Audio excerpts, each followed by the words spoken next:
Israel Iran 12 দিনের যুদ্ধ কি সত্যিই শেষ?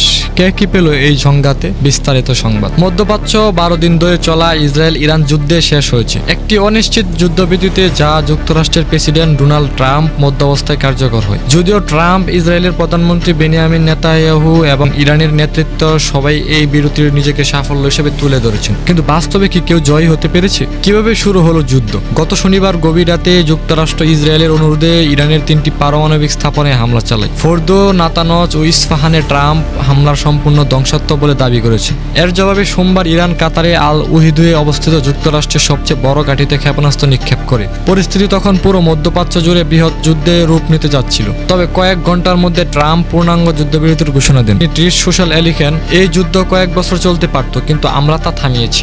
যুদ্ধবিরতির মধ্যে আবার হামলা। যুদ্ধবিরতির কার্যকর হওয়ার 4 ঘন্টার মধ্যে ইসরায়েলের দাবি করেন ইরান থেকে 2টি ব্যালিস্টিক ক্ষেপণাস্ত্র ভূখণ্ডে প্রবেশ করে, যদিও সেগুলো ভূপাতিত হয় এবং ইসরায়েলের পাল্টা হামলা তেহরানের কাছে রাডার স্টেশন ধ্বংস করে। ট্রাম্প ক্ষুব্ধ হয়ে বলেন, ওরা জানেই না কি করছে। ইরান অবশ্য ক্ষেপণাস্ত্র ছোড়ার অভিযোগে অস্বীকার করেছেন। সকাল 11:30টায় যুদ্ধবিরতি পূর্ণবল হয়। ইসরায়েল কি অর্জন করলো? ইসরায়েলেই প্রথম তেহরানের পারমাণবিক স্থাপনাগুলো সরাসরি হামলা চালাল। নেতানিয়াহু দাবি করেন এটি ছিল অগ্রিম আত্মরক্ষামূলক হামলা। আন্তর্জাতিক সমালোচনার মুখেও ইসরায়েল দেখিয়েছে যে তারা দীর্ঘ দূরত্বের জটিল মিশন চালাতে সক্ষম। এছাড়া তারা যুক্তরাষ্ট্রের প্রত্যাখ্যানভাবে এই আক্রমণ যুদ্ধ করতে সক্ষম হয়েছে, যা অতীতে হয়নি। ইরানের পারমাণবিক কর্মসূচি কতটা ক্ষতিগ্রস্ত? যুক্তরাষ্ট্রের দাবি করছে তারা ইরানের পারমাণবিক কর্মসূচি গুরুত্বপূর্ণ অংশ ধ্বংস করেছে, তবে স্বাধীন উৎস থেকে তা নিশ্চিত হওয়া যায়নি।